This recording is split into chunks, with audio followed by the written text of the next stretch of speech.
All right, guys, this is our giveaway bundle for one lucky viewer. All you got to do again, guys, like, subscribe, comment your favorite One Piece character for a chance to win this entire bundle of OG One Piece product.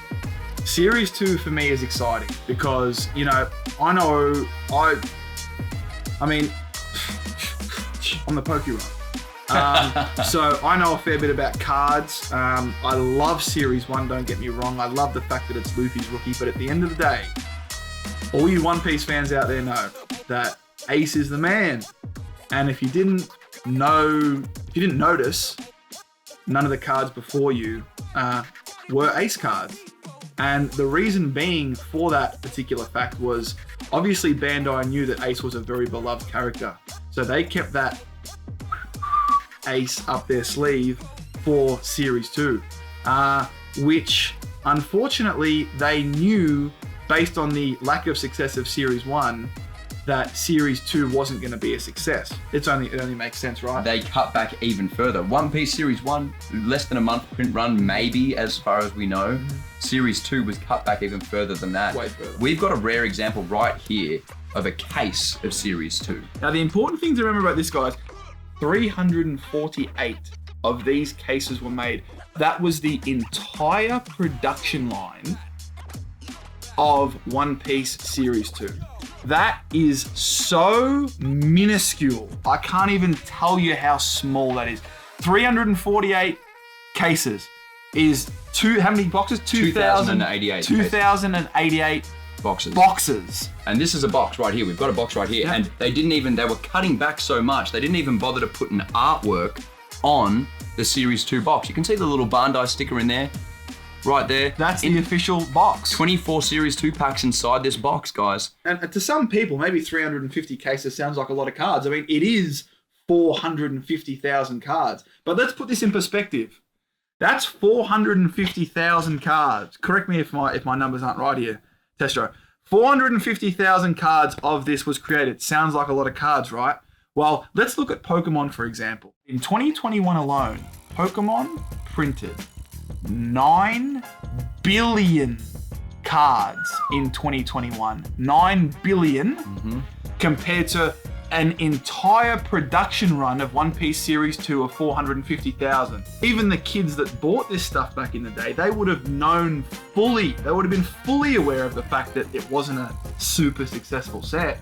And you know yourself as collectors, guys, if you buy into a franchise and it doesn't end up being all that much, you're not gonna penny sleeve top load keep those cards. It didn't exist in 2006 anyway. It's like with Pokemon, everybody knew that at least at one point it took over the world. These sets here did not. They were not a success. They were not a worldwide global craze at the time. Like it ended up and like it is right now. Correct. But this Series 2, it tried to change a few things. It doubled the amount of packs in a box. Yep. So it went 24 packs per box. It went 5 gold rares, including the couple that we showed you here before, which are actually the pack artwork. So check these out. If you look at these are actually the combined artworks for the packs. So this is the gold rare Ace, which is known as Trace because of the 4 kids dubbing, but this is the first ever English Ace card. We got another Luffy gold rare here from Series 2. These are the gold rares from Series 2. We had 8 silver rare cards as well. So we've got a few of those down here too. We've got a couple of examples of these. You look at Pokemon cards, holo 1 in 3 packs, going back to base set 1999. Gold rares 1 in 48 packs. I mean, can you imagine trying to beg your mum to buy you some packs? You might get lucky.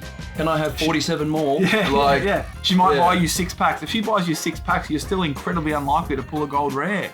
So kids would have been absolutely pulling their hair out, and they made it a little bit too hard, where it's like with Pokemon, you might not have pulled the Charizard, but you might have pulled the Venusaur, or the Blastoise, or the Chansey, or the Clefairy, or the Gyarados. There's so much more chances of that kid being satisfied at the end of that product.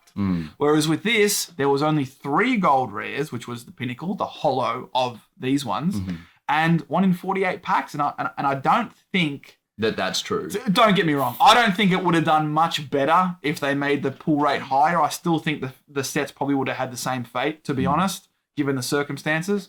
But I do think that was a bit stiff, especially back then. People are opening Pokemon cards. They're pulling a holo every couple of packs. To then expect them to sort of only hit that gold rare every 48 packs. They might have been reaching a little bit. But that's literally the only thing that I think, wasn't bang on with their whole plan. But years later, for collectors, it's kind of exciting. If the biggest collectors of this stuff we ever talked to said that their experience was more like 1 in 100 packs, we're talking about maybe 1 to 2 gold rares a case. Now, these things are insanely hard to find. The boxes on their own are hard to find. It's going to be so difficult. And if you pull a gold rare, you only got a 1 in 5 shot of it being the rookie ace card, which I think is probably the coolest card out of Series 1 and Series 2 for my liking. So how many of these are there really out there? And in decent condition that people might want to collect? Who knows? There's a very, very little of this stuff. There was very little of this stuff when it came out, and there's even less now by a significant margin. Absolutely. And what's really cool about this, guys, the reason we wanted to make this video and talk about the old school One Piece TCG, the quest begins and the passage to the Grand Line, was because we know that the new One Piece trading card game is coming out, Romance Dawn. It just had its release in Japan in July. It just had its English pre-release event a couple of weeks ago. It's awaiting the English release in December. The world I haven't seen go this crazy over a trading card game, upcoming card game since DBS. Now, what's amazing to me is, in and amongst all of that hype, I couldn't help but realize a lot of people in the YouTube world, a lot of people in the One Piece world, in the TCG world, they're hailing Romance Dawn as the first One Piece cards. And every time I see a YouTube video called Finally, yeah, exactly, a One Piece English TCG, oh my God, I'm just thinking, it's the first one. It's like, hold up, wait a minute.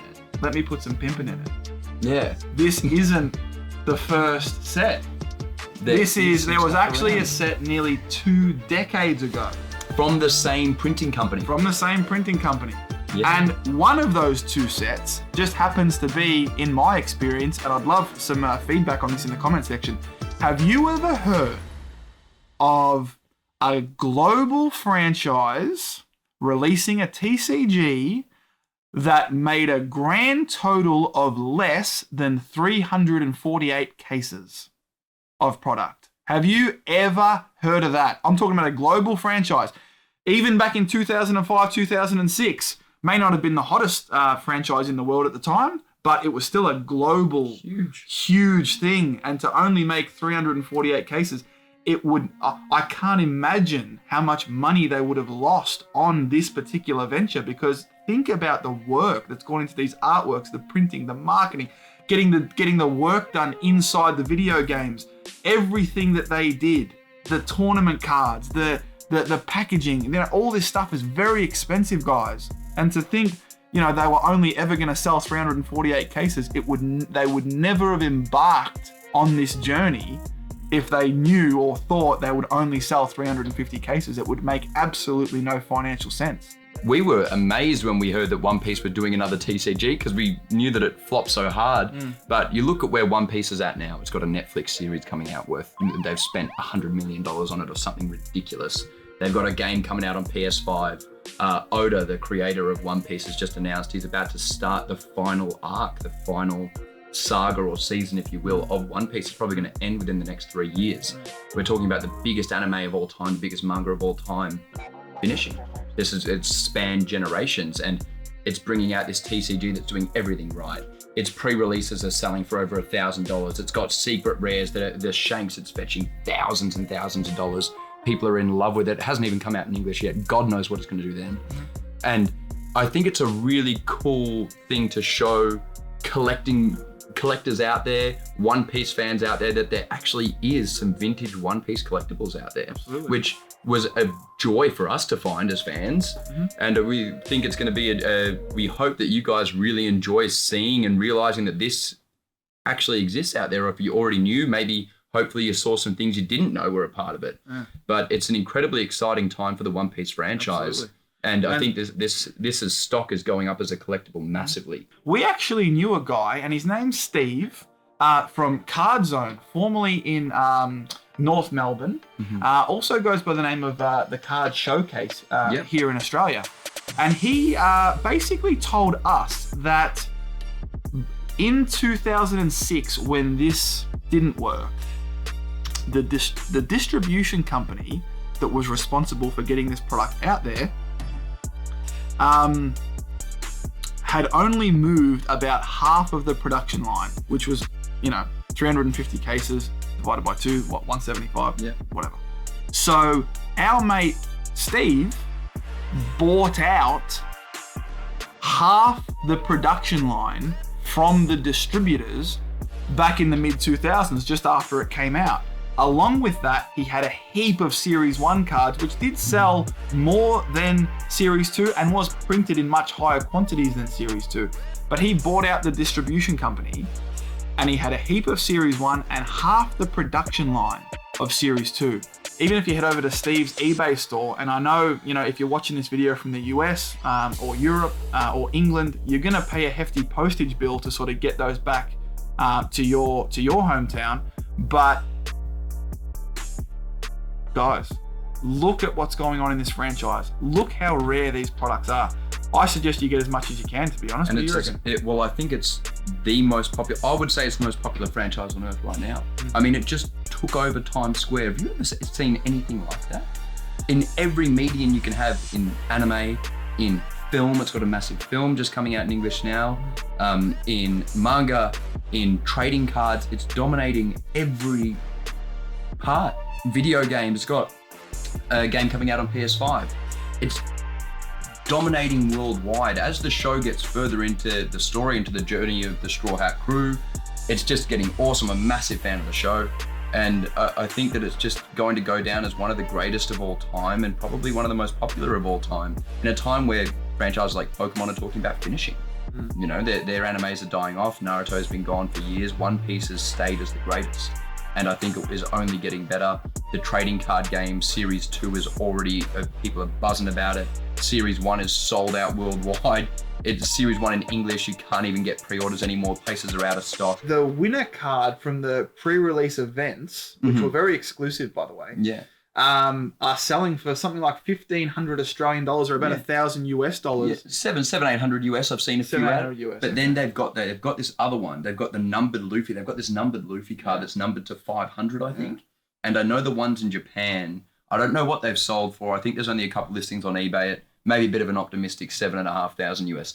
Yeah. But we know they're worth a lot. They're the first numbered One Piece card. Those things are going to be holy grails. Imagine the English ones. Oh, heaven forbid. I mean, there's going to be, I think, only 7 locations on Earth that are going to be doing one of these tournaments for this numbered Luffy. One of them's right here in Melbourne, so I think you and I are going to be busy that day. Yeah. Look at other TCGs.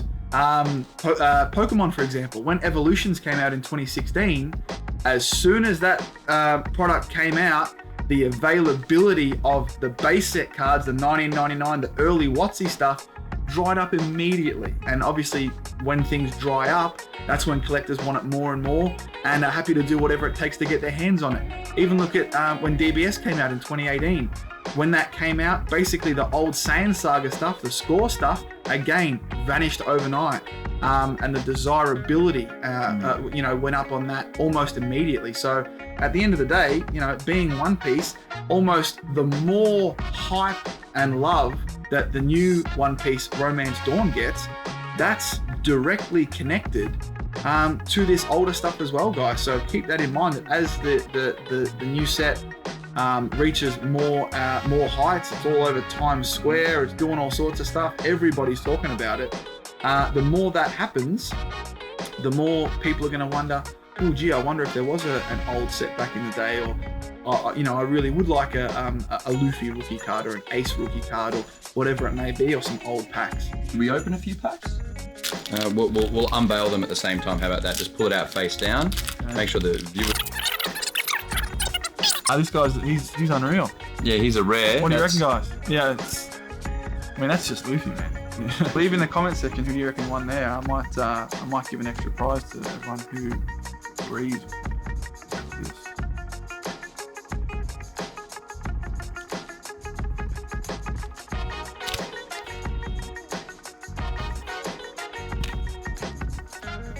Oh, cool, Mr. 2. Oh, we missed one there. And another Luffy. Also. Is Mr. 2 related to number 2 from Austin Powers? Yeah. They're second cousins twice removed. Is it related to that number 2 I done earlier this afternoon? Yeah, third cousins 4 times removed. Yeah. Small world. Yeah. Crazy. All right, fantastic, guys. Well, I mean, are we done? Please get involved in this giveaway. You know, who knows what treasures might lie in these packs that you could win absolutely free. Like, subscribe. Who's your favorite One Piece character? Drop it in the comment section. We'll chat with you very soon. Until next time, look after yourselves and each other.